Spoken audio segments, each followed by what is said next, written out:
Market के अंदर मैंने बताया कि सपोर्ट और रेजिस्टेंस, इसको सबसे पहले समझना ज़रूरी है। सपोर्ट किस चीज़ को कहते थे? जहाँ पर प्राइस टकरा करके बार बार नीचे से ऊपर जाए, उसको क्या बोलते हैं? सपोर्ट बोलते हैं। और रेजिस्टेंस उस एरिया को बोलते हैं, उस जोन को या उस जगह को बोलते हैं जहाँ से प्राइस टकरा करके बार बार ऊपर से नीचे आए। सपोर्ट के अंदर क्या काम करना होता है? सपोर्ट के अंदर लोग खरीदते हैं और रेजिस्टेंस के ऊपर जाकर क्या करते हैं? लोग बेचते हैं।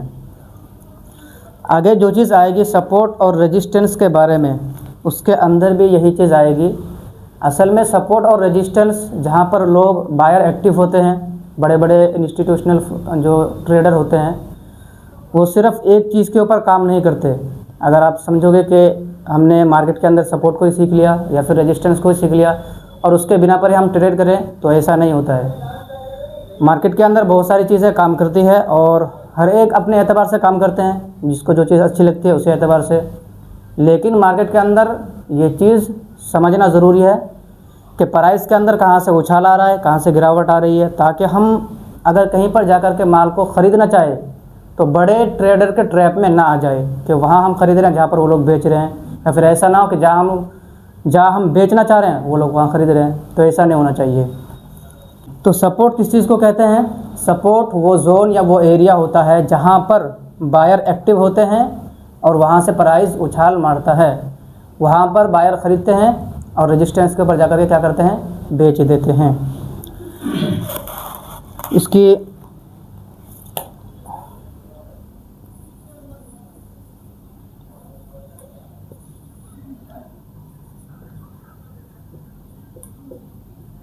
सपोर्ट है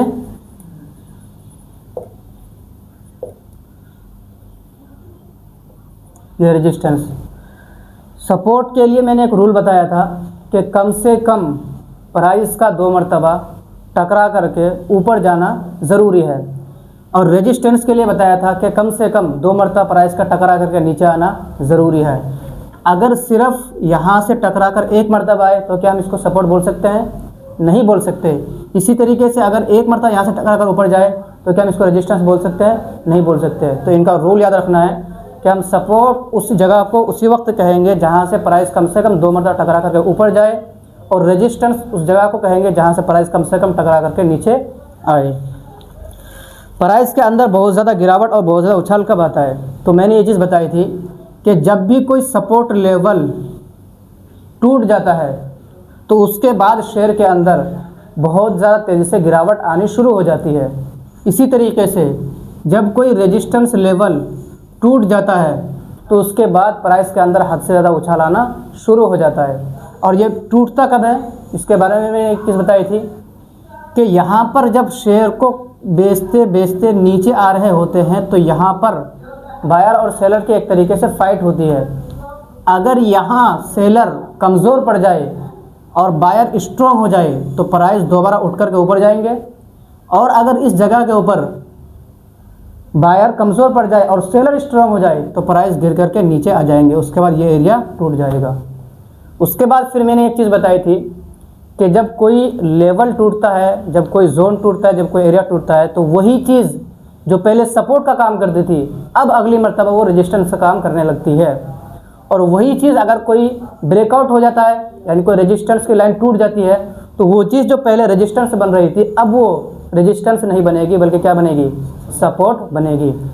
इसकी मिसाल भी मैंने दी थी कि मिसाल के तौर पर यहाँ सेलर है, सेलर ने इसको गिरा दिया, अब ये शेयर नीचे जाएगा। अब इसके बाद दोबारा जब ये हाई लगाएगा, मिसाल के तौर पर यहाँ थोड़े से बायर एक्टिव हो गए और इसको हाई लगाएगा, तो हाई लगाने के बाद अब ये दोबारा रेजिस्टेंस फेस करने के लिए इस जोन पर नहीं जाएगा बल्कि रेजिस्टेंस के लिए इसी जोन पर, इसी एरिया पर आएगा, और फिर दोबारा मार्केट यहीं से रेजिस्टेंस लेकर के नीचे आएंगे और इस तरीके से होकर के नीचे गिरते चले जाएंगे।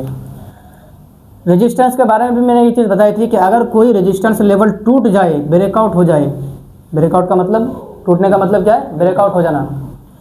तो अब ये क्या होता है कि ये रेजिस्टेंस के लिए क्या इस जोन पे आएंगे, इस लेवल पे आएंगे, इस लेवल पे दोबारा ये नहीं आएगा। अब ये क्या करेगा? अब ये रेजिस्टेंस सपोर्ट बनाने के लिए इसी को कंफर्म करेगा और इसी पर सपोर्ट लेने के बाद फिर यहाँ से शेयर हाई लगाना शुरू करेगा। इसके अंदर एक एडवांस की चीज़ समझो अगर यहाँ से प्राइस टूटने के बाद, ब्रेकआउट होने के बाद, या यहाँ से प्राइस टूटने के बाद अगर प्राइस दोबारा अंदर आ जाए, क्या कह रहा हूँ मैं, अगर अंदर आ जाए, बाहर ना जाए, तो ये समझो कि बड़े ट्रेडर का ट्रैप है। क्योंकि लोगों के दिमाग के अंदर एक साइकोलॉजी बैठी हुई है, दिमाग के अंदर एक बात बैठी हुई है कि जब भी प्राइस किसी लेवल को ब्रेकआउट करे तो वहाँ हमें ख़रीदना है, और जब कोई रेजिस्टेंस लेवल को तोड़ दे वहाँ से बेच करके निकल जाना है। तो बड़े बड़े ट्रेडर लोगों को, जो छोटे मोटे रिटेल ट्रेडर होते हैं, उनको ट्रैप में डालते हैं कि वो प्राइस को इस तरह उठा करके ले जाएंगे, और ले जाने के बाद लोगों को ऐसा लगने लगेगा कि अब ये ब्रेकआउट हो चुका है, जो हमारे रूल के अंदर ये चीज़ आ गई है कि ब्रेकआउट के बाद ख़रीदना चाहिए, तो वो लोग यहाँ से ख़रीदते हैं। उसके बाद वही बड़े ट्रेडर क्या करते हैं, मार्केट को फिर से नीचे लाते हैं, और जितने भी यहाँ उन्होंने ख़रीदा था ना, वो लोग यहाँ ख़रीदते हैं और यहाँ स्टॉप लॉस रखते हैं। तो यहाँ से जितने भी उन्होंने ख़रीदा था वो मार्केट को नीचे गिराते हैं और पूरा स्टॉप लॉस हिट करा करके जो बड़े ट्रेडर होते हैं उनके हाथ में पूरा कब्जा आ जाता है। तो इसके अंदर अगर ये जो कैंडल होते हैं, इसकी क्लोजिंग अगर ऊपर होने के बजाय नीचे हो जाए, क्या हो जाए, नीचे, तो हम ये समझेंगे कि ये ब्रेकआउट नहीं हुआ है, बल्कि ये फेक ब्रेकआउट है जो बड़े ट्रेडर ट्रैप में डालना चाहते हैं। बात समझ में आ गई। इसीलिए मैंने इसके अंदर रूल ये बताया था कि जब भी हमें ब्रेकआउट के ऊपर ख़रीदना हो तो क्या हम ऐसे ही ब्रेकआउट के बाद फ़ौरन ख़रीद लेंगे? ऐसा बिल्कुल भी नहीं करेंगे। ब्रेकआउट के ऊपर ख़रीदने के लिए रूल बताया गया था। पहली चीज़ तो यह है कि एक ब्रेकआउट होने के बाद नीचे वॉल्यूम का भी ब्रेकआउट होना चाहिए। दूसरी चीज़ ये बताया कि ब्रेकआउट होने के बाद ये रिटेस्ट हो। रिटेस्ट का मतलब यहाँ पर सपोर्ट ले ले इस एरिया को। सपोर्ट लेने के बाद फिर मैं बताया कि यहाँ पर कोई कैंडलस्टिक पैटर्न बनना चाहिए। जितने भी हमने कैंडल पढ़ ली है, सिंगल कैंडल की, hammer, inverted hammer, spinning bottom, कुछ भी इसके अंदर, या डोजी वगैरह, कोई भी कैंडल इसके अंदर बननी चाहिए। किसके अंदर? इस लाइन के ऊपर, ठीक, या इसी लाइन के अंदर। कैंडल की विक नीचे हो सकती है, बॉडी ऊपर हो, लेकिन इसके अंदर बननी चाहिए, इस लाइन पर, इस एरिया पर। उसके बाद जो इसकी अगली वाली कैंडल होगी, वो अगली वाली कैंडल इस पिछले वाली कैंडल के हाई को ब्रेकआउट करके क्लोजिंग दे। क्या कह रहा हूँ? पिछले वाली कैंडल को, जो अगली वाली कैंडल होगी ग्रीन, जो हमने पढ़ रखी है, जो कोई सी भी हो सकती है ग्रीन, वो पिछली वाली कैंडल के हाई को ब्रेकआउट करके क्लोजिंग दे, तब हमारी होगी एंट्री। अब हम समझेंगे कि अब ये कोई ट्रैप नहीं है, क्योंकि कैंडल की क्लोजिंग हो चुकी है। अब यहाँ से शेयर तेज से हाई लगाने के लिए तैयार है। तो ये चीज़ कि हमें कभी भी क्या नहीं करना है, फ़ौरन ब्रेकआउट के बाद ख़रीदना नहीं है, वरना हम बड़े ट्रेडर के ट्रैप में फंस सकते हैं। इससे बचने के लिए हमें करना क्या है? हमें रिटेस्ट का इंतज़ार करना है, वॉल्यूम का इंतज़ार करना है कि नीचे बड़े वॉल्यूम ब्रेकआउट के साथ हुआ है या नहीं हुआ है। क्योंकि ये जो वॉल्यूम होते हैं, वॉल्यूम के बारे में वैसे प्राइस एक्शन के अंदर एडवांस में पढ़ाई जाएगी चीज़ें। ये कैंडल के अंदर जो ब्रेकआउट होता है, ये कैंडल कभी कभी झूठ बोलता है। झूठ बोलता है का मतलब ये है कि कभी फेक ब्रेकआउट दिखा देता है, लेकिन ये वॉल्यूम कभी भी झूठ नहीं बोलता। क्या नहीं करता? झूठ नहीं। हकीकत में मार्केट के अंदर कितने माल ख़रीदे जा रहे हैं और कितने माल बेचे जा रहे हैं, इस चीज़ का अंदाज़ा हम सिर्फ़ और सिर्फ वॉल्यूम के ज़रिए से ही लगा सकते हैं।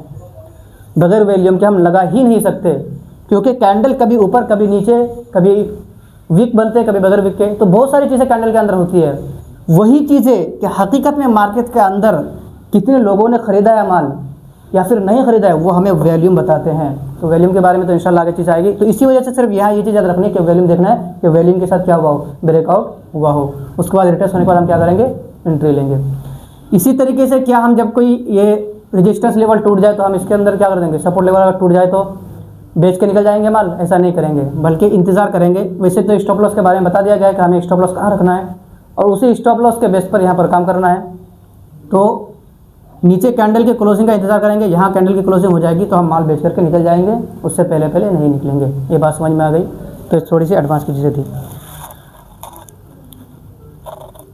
अच्छा, प्राइस जब ऊपर की तरफ जा रहा होता है तो कौन सा जोन कब सपोर्ट और रेजिस्टेंस बनता है, और इस तरह जब प्राइस नीचे आ रहा होता है तो कौन सा जोन कब सपोर्ट और रेजिस्टेंस बनता है, ये चीज़ें भी मैंने बता दी थी। मिसाल के तौर पर ये 3 लाइन है, प्राइस ऊपर जा रहा हो, टकरा करके नीचे इस तरह आएंगे बार बार। उसके बाद जब इस लेवल को तोड़ना होगा तो प्राइस थोड़ा सा यहाँ से इतना आएगा और यहाँ नहीं आएगा। आता है बहुत मरतबा, लेकिन अक्सर नहीं आता है। उसके बाद क्या करेगा? इस लेवल को तोड़ने के बाद अब इसको क्या बनाएगा? ये सपोर्ट बनाएगा, ठीक है।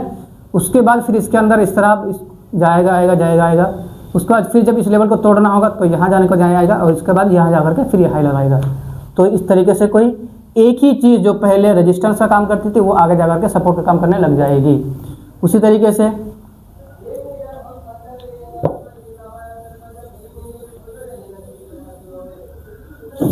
इस तरीके से जब किसी लेवल को तोड़ना होगा, नीचे आना होगा, एक ही चीज़ जब पहले सपोर्ट बन रही थी अब वो रेजिस्टेंस बनने लगे, तो उसके लिए क्या होता है, प्राइस गिरते हुए इस तरह से नीचे आते हैं। ठीक है, उसके बाद जब इस लेवल को तोड़ना होगा तो प्राइस यहाँ जाएगा, उसके बाद फिर यहाँ नीचे आएगा। अब इस लेवल को क्या करेगा, ये यहाँ करके इसको लेगा सपोर्ट, क्या करेगा, सपोर्ट लेगा, उसके बाद फिर जा करके यहाँ रेजिस्टेंस करेगा, फिर इसको सपोर्ट लेगा, फिर इसको रेजिस्टेंस।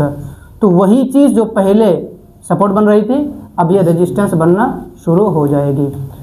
तो चार्ट के अंदर भी ये चीज़ इसी तरीके से काम करती है कि एक चीज़ जो पहले से सपोर्ट बन रही थी अगर वो चीज़ टूट जाए, वो लेवल टूट जाए तो सपोर्ट बनने के बाद अब वो रेजिस्टेंस बनने लगते हैं, और कोई अगर रेजिस्टेंस था वो लेवल का ब्रेकआउट हो जाए तो वही चीज़ रेजिस्टेंस के बाद सपोर्ट बनने शुरू हो जाते हैं। मार्केट के अंदर ये चीज़ समझना बहुत ही ज़रूरी है, क्योंकि अगर यही चीज़ नहीं समझे तो आपको तो पता चलेगा कि अभी इसी जोन के ऊपर प्राइस है, पता चले कि वो नीचे आ चुका है, आप यहाँ ख़रीद करके बैठ गए माल को, नीचे आकर के वो स्टॉप लॉस सेट करा दिया, या फिर यहाँ आ गया प्राइस, आपने यहाँ ख़रीदा नहीं, यहाँ चला गया, यहाँ पर आपने ख़रीदा नहीं, ब्रेकआउट होने के बाद एक बहुत बड़े रैली आ गई शेयर के अंदर, उछाला गया। तो ये चीज़ समझना बहुत ही ज़रूरी है, और कल से इंशाल्लाह मैं चार्ट के ऊपर मश्क कराने की ज़्यादा कोशिश करूँगा। ठीक है, मुझे याद दिलाना।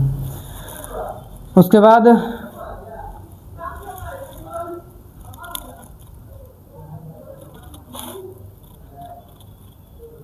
शेयर में ब्रेकआउट होने के बाद कम एंट्री लेनी चाहिए। एंट्री का तरीका मैंने बता दिया कि एंट्री रिटेस्ट होने के बाद लेनी है, उसके बाद वैल्यूम भी नीचे देखना है, उसके बाद एंट्री लेनी है। ठीक है, क्या सपोर्ट और रेजिस्टेंस के लिए हर मर्तबा प्राइस का जोन के अंदर से जाना आना ज़रूरी है? मैंने बताया कि हर मर्तबा बिल्कुल 100 के 100% रूल को फॉलो करते हुए चले, ऐसा बिल्कुल भी नहीं है। ये थोड़ी किसी इंसान का इसके अंदर थोड़ी कब्जा रहता है, इसके अंदर तो बायर और सेलर के एक तरीके से लड़ाई होते हैं।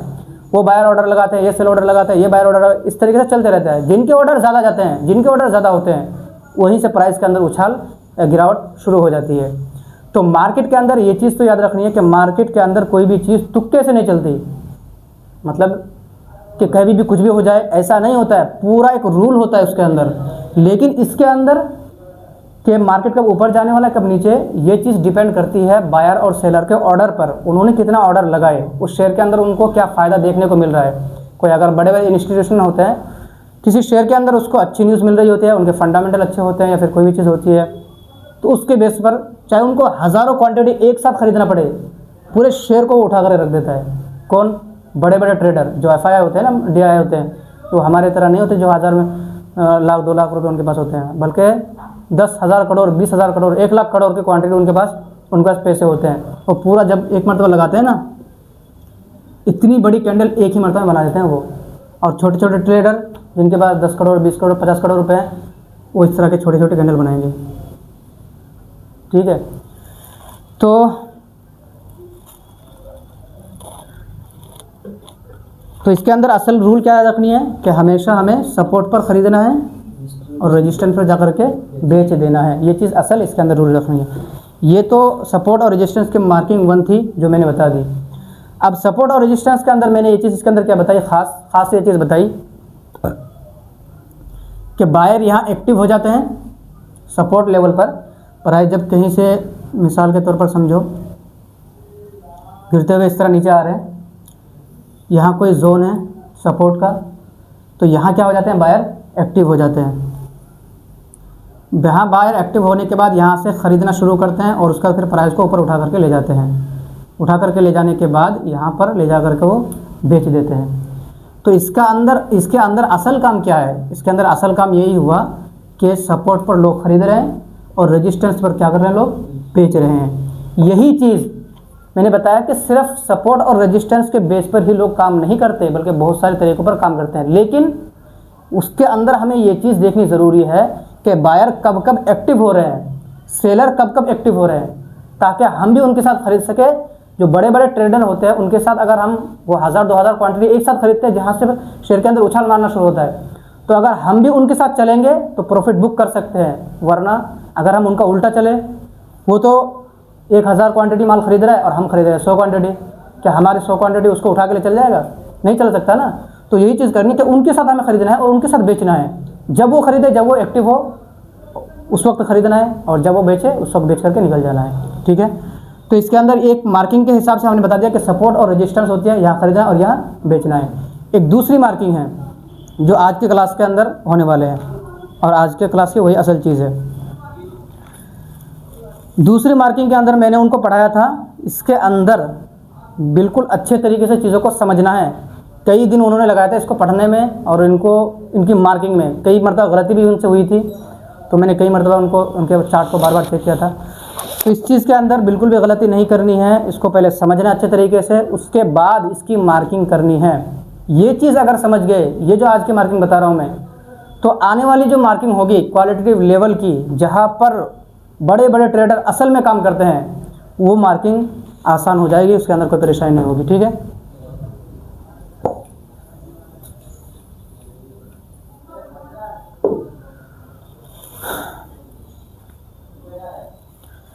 सबसे पहली बात मैंने बता दी सपोर्ट और रेजिस्टेंस के मार्किंग कैसे होती है, अभी पिछली बार बताया मैंने।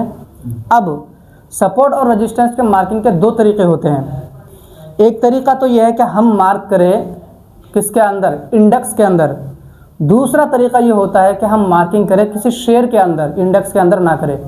अब इंडेक्स और शेयर किसको कहते हैं, ये चीज़ तो पहले से पता है। इंडेक्स जिसके अंदर टॉप कंपनियों का डेटा दिखाया जाता है। मिसाल के तौर पर अगर BSE टॉप कंपनी का डाटा दिखाए तो उसको क्या बोलते हैं, सेंसेक्स बोलते हैं। सेंसेक्स के अंदर कितने होते हैं, टॉप 30 कंपनियां होती है।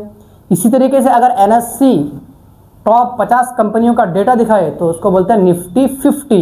तो निफ्टी 50 और सेंसेक्स ये क्या हो गए, इंडेक्स हो गए। इसी तरीके से जब हम किसी बैंक वगैरह को चेक करते हैं, वो तो हमारे लिए जायज़ नहीं है, लेकिन हमें उसके अंदर मार्किंग तो देखनी पड़ती है ना, वो शेयर वो इंडेक्स का कह रहा है, तो उसको भी उसके अलग से एक इंडेक्स आते हैं। इसी तरीके से निफ्टी 100 होते हैं। निफ्टी 100 के अंदर क्या होता है कि उसके अंदर 100 शेयर होते हैं। Nifty small cap, Nifty mid cap, Nifty 500, मतलब इनके अंदर 500 शेयर होते हैं। या फिर निफ्टी नेक्स्ट 50 पे, ये निफ्टी के अंदर 50 शेयर ऐसे हैं जो आगे जाकर निफ्टी बनने वाले हैं। तो उन सारे शेयर के अंदर ये सारे जितने भी है, ये सारे इंडेक्स है। ठीक है, तो मार्किंग के जो तरीके होते हैं वो दो तरीके होते हैं। एक तरीका तो ये है कि इंडेक्स की मार्किंग हो, और दूसरा तरीका तो ये है कि किसी शेयर की मार्किंग हो, इंडेक्स की मार्किंग ना हो। दोनों के अंदर फ़र्क क्या है, दोनों के अंदर फ़र्क ये है कि जब भी आप इंडेक्स के अंदर मार्किंग करोगे तो उसके अंदर वॉल्यूम या तो नहीं होते या फिर बहुत कम होते हैं। किसके अंदर, इंडेक्स के अंदर। वहीं पर अगर आप किसी शेयर के अंदर मार्किंग करोगे तो शेयर के अंदर वॉल्यूम के साथ मार्किंग होती है। बगैर वॉल्यूम के भी कर सकते हैं उसको हटा करके, लेकिन एंट्री के लिए वॉल्यूम का होना लाजमी और ज़रूरी है। मैंने बताया कि वॉल्यूम कभी झूठ नहीं बोलता। हम वॉल्यूम के ज़रिए से पता लगा सकते हैं कि हकीकत में शेयर के अंदर, चार्ट के अंदर क्या चीज़ चल रही है, कितने लोग माल को ख़रीदे और कितने बेच रहे हैं, वो किससे पता लगा सकते हैं हम, वॉल्यूम के ज़रिए से ही। तो अगर इंडेक्स के अंदर मार्किंग करनी हो तो मार्किंग के दो तरीके हो गए। एक तरीका यह है कि इंडेक्स के अंदर हो, दूसरा तरीका यह है कि स्टॉक्स के अंदर हो। इंडेक्स के अंदर मार्किंग का तरीका यह है कि बगैर वॉल्यूम के होते हैं, और स्टॉक्स के अंदर मार्किंग का तरीका यह है कि उसके अंदर वॉल्यूम के साथ होते हैं। बात समझ में आ गई। अब देखो, अब मार्किंग इसके अंदर जो भी तरीका बताया जाएगा वो तरीका बिल्कुल सेम है, उसके अंदर कोई फ़र्क नहीं रहेगा। फ़र्क सिर्फ इतना रहेगा कि इसके अंदर स्टॉक कौन सा है और इंडेक्स कौन सा है। ठीक है, अब मार्किंग का रूल क्या है, मार्किंग का रूल यह है कि जब भी कोई प्राइस एक रेंज पर घूमने के बाद किसी लेवल का ब्रेकआउट हो, तो ब्रेकआउट होने के बाद पिछली वाली कैंडल के हाई और अगली वाली कैंडल के लो को मार्क करेंगे।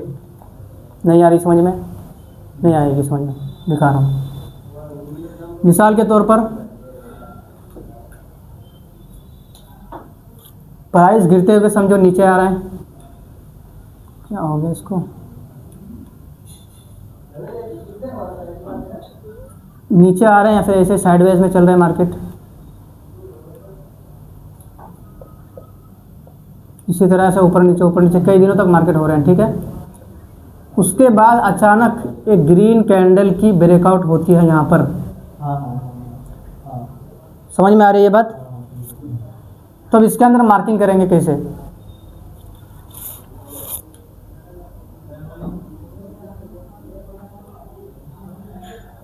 प्राइस एक रेंज के अंदर घूम रही है, ये साइडवेज मार्केट है समझो, या फिर एक मरतबा बार बार इसको छू करके बार बार क्या कर रहे हैं, प्राइस नीचे आ रहे हैं, ठीक है।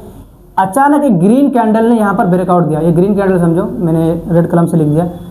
तो ये समझो कि इस लेवल को, ये जो इतनी देर से प्राइस यहाँ एक रेंज के अंदर घूम रही थी, इस कैंडल ने इसको ब्रेकआउट दे दिया। तो अब इसके अंदर मार्केट का रूल क्या है, मार्केट तो गिरते हुए नीचे आ रहे थे, उसका साइडवेज में चल रहे थे, और इस प्राइस को टकरा करके बार बार प्राइस नीचे आने की कोशिश कर रहा था। जब आखिरी कैंडल होगी जिसके हाई, उस कैंडल के जो ब्रेकआउट वाली कैंडल होगी, जिसको अगली वाली कैंडल ने ब्रेकआउट दिया होगा, उस कैंडल के हाई को मार्क करेंगे, और अगली वाली कैंडल जिसने ब्रेकआउट दिया उसके लो को मार्क करेंगे। अब इसके अंदर क्या होगी मार्किंग, ये होगी मार्किंग। बात समझ में आई?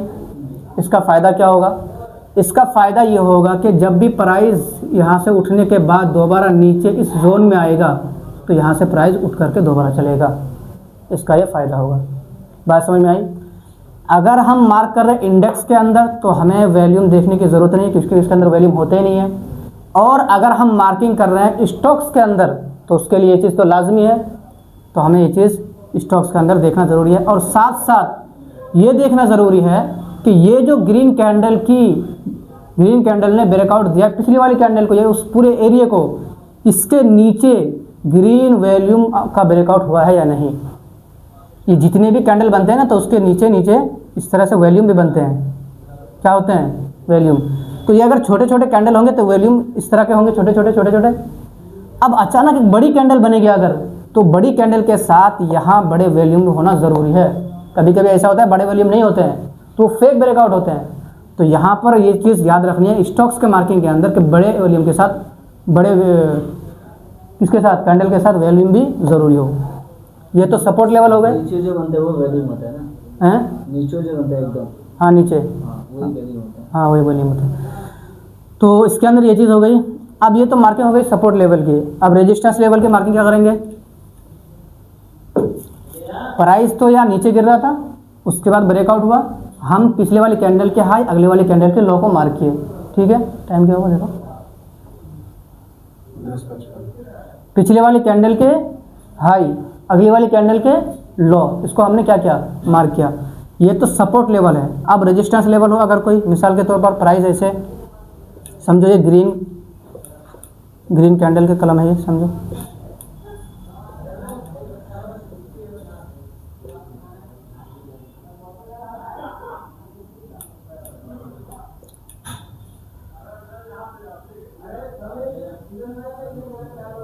इनको उल्टा कर दिया, इनको उल्टा कर दिया।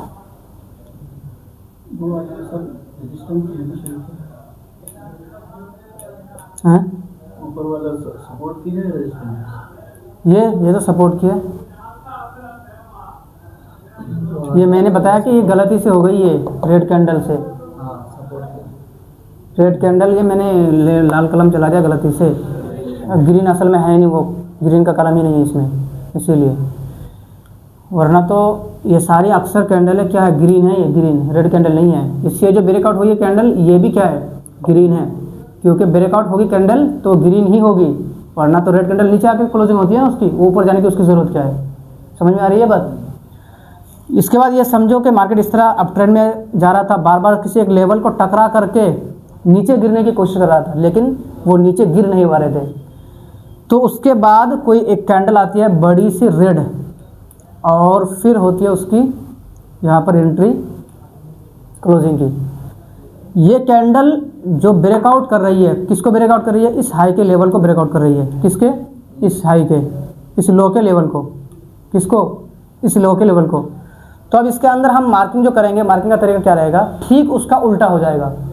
उल्टा क्या होगा, अब इसके अंदर हम पिछली वाली कैंडल की लो को और अगली वाली कैंडल के हाई को मार्क करेंगे।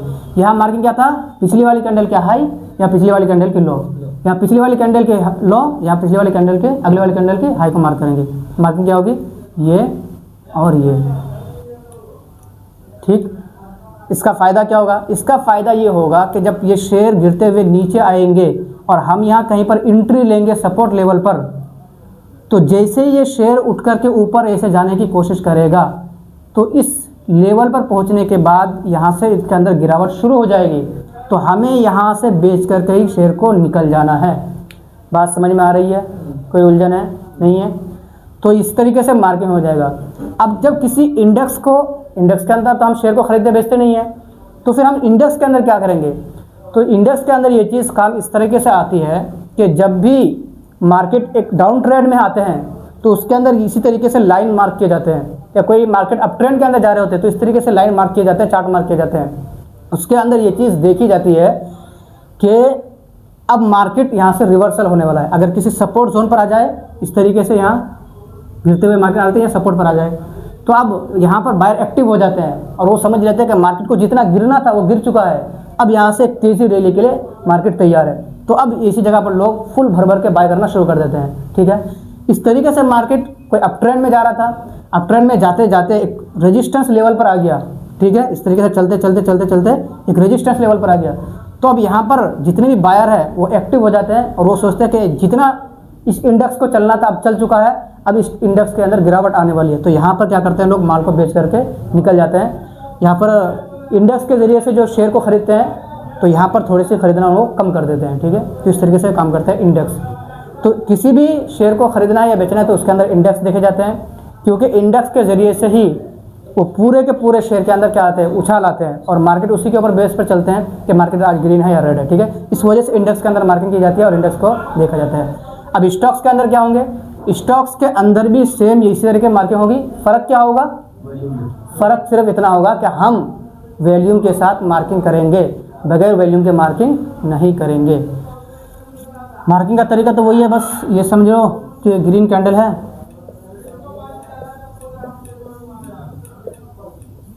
ये पूरे ग्रीन कैंडल है, समझो इनमें से कोई एक हाई है,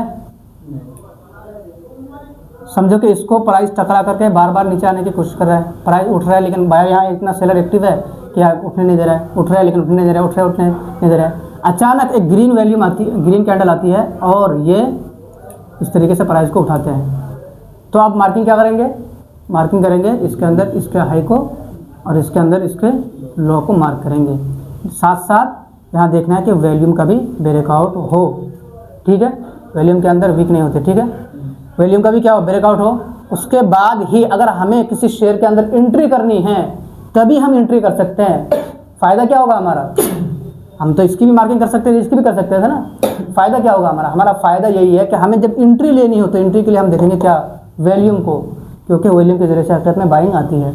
उसके बाद हम यहाँ क्या करेंगे, प्राइस जैसे गिरते हुए यहाँ नीचे आएंगे, यहाँ हम एंट्री लेंगे, यहाँ से शेयर उठना शुरू हो जाएगा। सप्लाई जोन के अंदर भी वही चीज़ होंगी। तो इसके अंदर मैं कहना क्या चाह रहा था, इसके अंदर ये चीज़ कहना चाह रहा था कि इसी तरीके से क्या होंगे, रेजिस्टेंस लेवल होंगे। कोई शेयर नीचे से गिरने की कोशिश कर रहा था बार बार नहीं, लेकिन कोई एक अचानक से एक बड़ी कैंडल आए और ये पूरी इसको ब्रेक कर दे, ब्रेक डाउन हो। उसके अंदर मार्किंग क्या करेंगे, हम इस लो को मार्क करेंगे और अगले वाले के हाई को मार्क करेंगे। स्टॉक्स के अंदर हम ये देखेंगे कि इसके अंदर नीचे रेड वॉल्यूम भी आया हो। क्या करेंगे, रेड वॉल्यूम देखेंगे, या क्योंकि ये सप्लाई जोन है, जब प्राइस गिरते हैं तो रेड कैंडल के साथ रेड वॉल्यूम बनते हैं। ठीक है, और जब प्राइस को उठना होता है तो ग्रीन कैंडल के साथ ग्रीन वॉल्यूम बनते हैं। तो हम जब भी किसी स्टॉक्स के अंदर एंट्री करेंगे, एंट्री के लिए वहाँ जब लेवल को मार्क करेंगे तो उसके अंदर हमें मार्क करने के लिए ज़रूरी है कि कैंडल की ब्रेकआउट के साथ साथ वॉल्यूम का भी ब्रेकआउट हो। और ये बात भी याद रखनी है कि वो कैंडल उस पूरे एरिया की बड़ी कैंडल हो। क्या हो, बड़ी कैंडल होने का मतलब जो आखिरी हाई है उसका इस जोन में, उस हाई को उसने ब्रेक किया हो। यह है मतलब, इसकी ओपनिंग यहाँ से भी हो सकती है, यहाँ से कहीं से भी हो सकती है। तो इसके अंदर वॉल्यूम देखना है, और जब गिरे तो गिरते हुए रेड वॉल्यूम होना चाहिए, तब हम समझेंगे कि वहाँ हकीकत में क्या हुई है, सेलिंग हुई है। उसके बाद हम जब उस जोन के ऊपर जाएंगे तो वहाँ से एग्जिट कर लेंगे। बात समझ में आ गई? तो वॉल्यूम के एतबार से सपोर्ट रेजिस्टेंस को मार्क करने का तरीका क्या बता दिया। मार्क के वक्त क्या चीज़ ज़रूरी है, मार्क के वक्त वॉल्यूम का याद रखना ज़रूरी है। बगैर वॉल्यूम के हम क्या नहीं करेंगे, मार्क नहीं करेंगे।